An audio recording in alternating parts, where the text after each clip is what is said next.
на горската полянка плъзна дългоуха сянка. После заешка Муцунка цъфна зад бодлива трънка. Зайко в своята ръчичка носеше си мартеничка. До дръвчето се завтече, закачи я, после рече: празникът не е започнал, но изпрати ме нарочно баба Марта през гората да подготвя веселбата.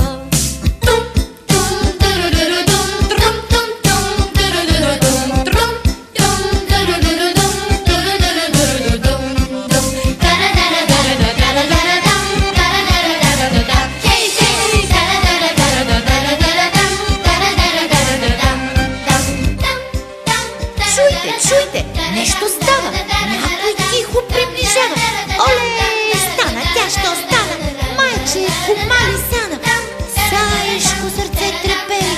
О, дали ще се намери скришно място да се сгуша? Лиса да не ме подуши. Лиса важно се показа, погледа се и каза: кой пред мене тука е бил? Кой набързо тук се е скрила? Зверът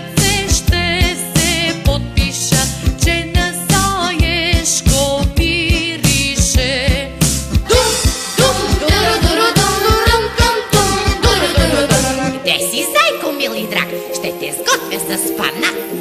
Зайко в поте, цял трепери. Ох, дали ще ме намери?